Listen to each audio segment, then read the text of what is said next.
कुरान कहता है कि मैं जिसे चाहूँ लड़का दूँ, जिसे चाहे लड़की दूँ, जिसे चाहे दोनों दूँ, जिसे चाहे कुछ ना दूँ। तो जब ये कुरान कहता है तो अल्लाह ही देने वाला है। हम क्यों इतना अल्लाह से निराश होते हैं? हमको बस अल्लाह से मांगते रहना है, हमको मांगते रहना है। जब तक हमारे अंदर ताकत है हमें अल्लाह से मांगते रहना है। अब मैं इसका आपको पर्सनल एग्जाम्पल बताती हूँ। जब 2012 में मैं बिग बॉस से निकली थी और उससे पहले भी ऑफकोर्स मैं काम करती थी, पैसा था, बट पता नहीं क्या हुआ जो 2013 से मेरा पहला उम्रा का सफ़र अल्हम्दुलिल्लाह शुरू हुआ। अब सफ़र तो शुरू हो गया, तो जब मैं वहाँ जाऊँ ना, मैं 2000 अल्हम्दुलिल्लाह 13, 14, 15, 16, 17 5 साल अल्लाह ने मुझे अपने घर बुलाया, मेरे घर वालों के साथ बुलाया। और जब भी मैं जाऊँ मुझे ऑनेस्टली, आप यकीन करोगे कि नहीं, आई डोंट नो, बिकॉज कभी कभी कुछ बातें ऐसी होती है ना, हम कहते हैं ना कि अल्लाह ने ऐसा जादू कर दिया। अब मैं किसी को बोलूँगी तो पता नहीं वो यकीन भी करेगा कि नहीं। तो मेरे साथ में आप लोगों से वही बात शेयर करूँगी जो सुनने में ना बहुत अजीब लगती है, पर ये होता है लोगों के साथ।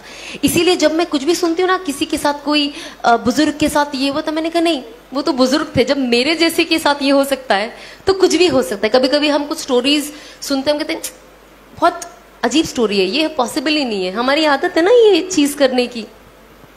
तो जो मैं ऑफ कोर्स काम कर रही थी, मैं थोड़ा पॉपुलर हो गई थी बिग बॉस से आने के बाद, और मूवी मिली थी सलमान के साथ, तो आई वाज लाइक वाओ ये वो। बट जब मैं उम्रा के लिए गई पहली बार, और जब ऑफ कोर्स जब आप काबा देखते हो तो आपकी आंखों से वैसे ही रोना आ जाता है, वो कोई नहीं रोक सकता है, वो खुशी के आंसू है। और ऑफ कोर्स गम के, वहाँ जाके इंसान को, मैं कहती हूँ जब से उसका होश संभाला होगा तब से लेके अभी तक के सारे गुनाह याद आ जाते हैं फॉर सम रीज़न। तो जब मैंने पहली बार काबा देखा, और मुझसे पहले ही कहा गया था कि जब आप पहली बार काबा देखो ना तो अल्लाह से खूब दुआ मांगो, खूब दुआ मांगो, और हर वो चीज़ मांगो जो आपके दिमाग में आती है। और मैंने सोचा जब मैं जाऊंगी तो मैं अल्लाह से मांगूंगी कि अब जब मैंने काबा देखा है तो लोग कहते हैं कि जो मांगो काबा पहली बार देख के दुआ कबूल होती है, दुआ तो हमेशा कबूल होती है। बहुत सारी ये रिवायतें ना मैंने अपनी लाइफ में तोड़ दी है। मैंने कहा ये सब मनगढ़ंत कहानियां बंद करे, लेकिन आप तो काबा सिर्फ देखने में ही अल्लाह की कितनी कहते 20 रहमतें उतरती है, जो ओवरऑल ये फ़ज़ाइल अमाल में है, वॉल्यूम 2 में। अभी मेरी नई नई तालीम हो रही है तो थोड़ी बहुत ऊपर नीचे हो जाता है, प्लीज़ माफ़ कर देना। आई एम श्योर आप लोग मुझसे बहुत ज़्यादा जानते हो, मतलब वो होता है ना टीचर के आगे बच्चा बोल रहा है, वही बात है। तो बस आप लोग सब मेरे टीचर हो, और मैं कोशिश कर रही हूँ सीखने की और बोलने की। जब मैं बोलती हूँ तो मुझे याद हो जाता है और पक्का। और आप लोगों को हर चीज़ बताने का सिर्फ यही नज़रिया है कि वो अमल में अपने अंदर ले आऊँ, क्योंकि हमको सबको शैतान से बचना है मरते दम तक। तो जब मैं वहाँ गई ना तो मुझे ऐसा लगता था, पहले मैं जाऊँगी ना, मैं कहूँगी और पिक्चरें दे दे अल्लाह मियाँ मुझे, और काम दे दे, और पॉपुलर कर दे। मेरा दिमाग में यही था। पर अब यकीन नहीं मानोगे, जब मैं गई और मैंने पहली बार काबा देखा, मेरे दिल से ये दुआ निकली कि अल्लाह मुझे हिदायत दे दे।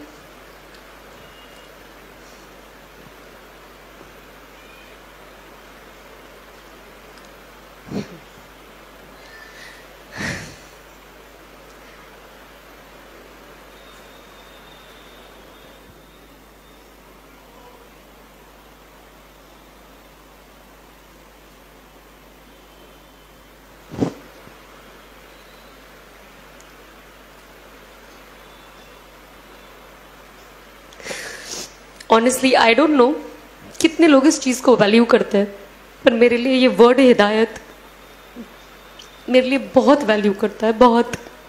इस चीज़ ने मेरी दुनिया और शायद मेरी आखिरत बदल दी है। और कहीं ना कहीं जो असबाबी तौर से दिखता है, मैं सोचती हूँ शायद मुझे जहन्नम की आग से बचा लिया है। तो जब ये वर्ड ही आता है ना तो मेरा दिल बहुत भर जाता है कि अल्लाह ने कैसा कर दिया। मतलब जब हम पढ़ते हैं ना कुरान शरीफ और उसमें लिख के आता है कि अल्लाह जिसे चाहे हिदायत दे। तो जब मैं एंड आती है ना एक और कि I was lost and he found me and he guided मी, मैं गुमराह थी और उन्होंने मुझे सही रास्ता दिखाया। तो मैं कुरान शरीफ अभी भी जब भी पढ़ती हूँ और जब वो आयत आती है और मैं पढ़ती हूँ ना, मेरे आँख से आंसू ऐसे टप टप गिरने लग जाते हैं और मुझे रुकना पड़ता है कुछ वक्त, क्योंकि मैं खुद अभी तक ये डाइजेस्ट नहीं कर पाई हूँ कि अल्लाह ने ज़िंदगी मेरी कैसे बदल दी। बस अल्लाह इस्तिकामत दे और आखिरी दम तक हिदायत पे रखे और हिदायत पे मौत दे। तो मैंने अल्लाह से मांगा कि अल्लाह मुझे हिदायत दे दे और मुझे इस हराम से बचा ले और मुझे हलाल पे डाल दे। मुझे नहीं पता मैं क्या करूं। अगर मैं ये काम छोड़ूं तो मैं करूं क्या? मुझे तो कुछ आता भी नहीं है, जॉब पे तो मैं जा नहीं सकती, तो मैं क्या करूं?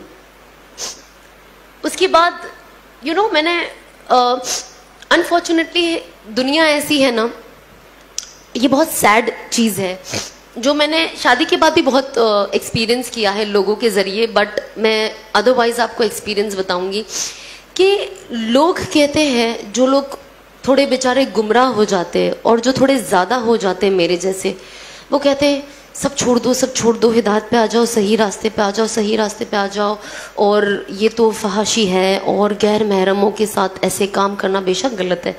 बट जब इंसान सुधरना चाहता है और अपनी ज़िंदगी सही करना चाहता है तो फिर वो उनके ऊपर अपने तानों की बारिश कर देते हैं कि इंसान उल्टा पैर भाग जाए, कि भले मैं सीधा हो जाऊं लेकिन मुझे लोगों को नहीं बताना है कि यार मैंने अल्लाह ने मुझे हिदायत की तौफीक दी, क्योंकि लोग मेरा मजाक बना रहे हैं और शायद इनकी वजह से ऐसा ना हो कि मैं वापस जहां से आई हूं मैं वहां चली जाऊं।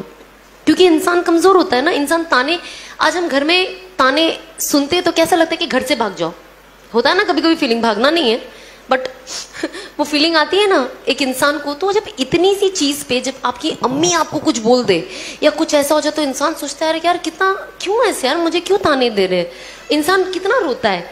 तो आप सोचो जो इंसान चेंज होकर आता है, जब उसके लिए ये सब बोला जाता है तो वो चीज लेना, एक्सेप्ट करना बहुत मुश्किल हो जाता है। और बहुत, क्योंकि वो ऑलरेडी इतना इमोशनल होता है कि आप उसको कुछ भी बोलो उसका इमोशन इनटू 10 टाइम्स बढ़ जाता है। तो सब तो कहते हैं छोड़ दो, छोड़ दो, सही रास्ते पे, सही रास्ते पे। पर जब इंसान अगर वो लड़की है खास तौर पे, अगर वो चीजें छोड़ देती, सही रास्ते पे आ जाती है, तो कोई दीनी घर उसे अपना बेटा नहीं देता। तो जब आप अपना बेटा नहीं दोगे तो अगर वो लड़की सही रास्ते पे आके सही चीज अपनाना चाहेगी तो वो उसमें आगे कैसे बढ़े। हम जब ये बात आती है ना कुर्बानियों की, और जब हम हदीसें पढ़ते हैं तो हम ना ये सारे एग्जाम्पल्स लोगों को तो बहुत अच्छे से दे देते हैं, बट जब वो अपने पे आती है ना तो हम वो करना पसंद नहीं करते। इसीलिए मैं मेरे हस्बैंड की बहुत ज़्यादा शुक्रगुजार हूँ और साथ ही साथ मेरे सास ससुर की, कि जो ये सारा सिचुएशन देखकर मुझे खुशी खुशी एक्सेप्ट किए।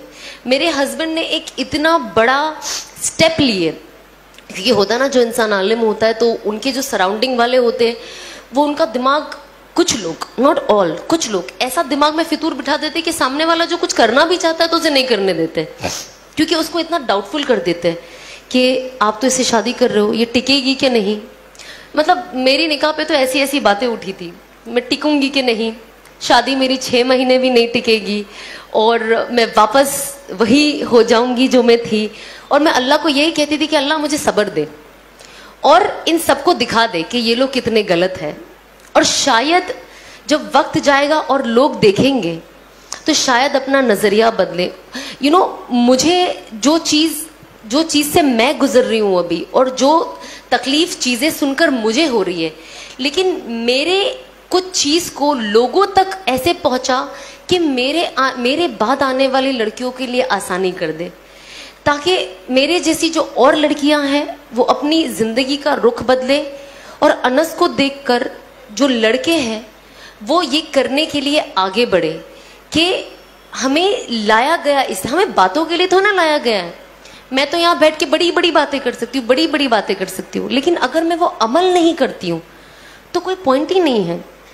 और अल्लाह कहता है ना कि जब आप दाई बनो और जब आप लोगों को कुछ बोलो, अगर मैं आज आपको बोलूंगी ना कि आपको 2 रकात नफिल पढ़नी है तो मुझे 4 रकात तो एटलीस्ट पढ़ने वाली होना चाहिए, तब अल्लाह मेरी बातों में वो वजन देंगे और वो जोर देंगे जो आप लोगों के दिल में जाके उतरेगी। वरना सिर्फ बातें यहाँ से सीधा वो डोर के बाहर हवा में निकल जानी है। फिर अल्लाह कहेंगे जब ये खुद ही कुछ नहीं करती है तो आपके दिलों में लाना मुश्किल है ना।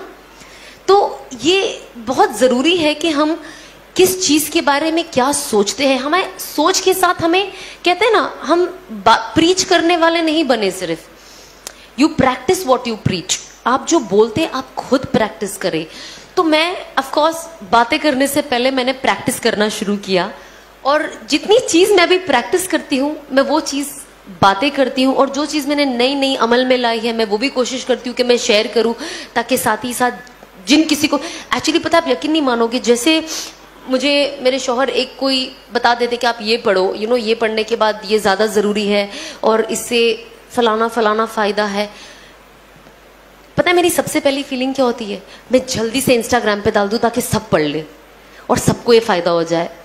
आज अल्लाह ने ऐसा किया है कि ये फीलिंग सबसे पहली फीलिंग है जो मेरे दिल में आती है कि लोगों का फायदा हो, लोगों का फायदा हो। जैसे इन्होंने कहा, कुरान में लिखा है उखरिजत लिन्नास, कि हमें बनाया गया है एक दूसरे की बेहतरी के लिए।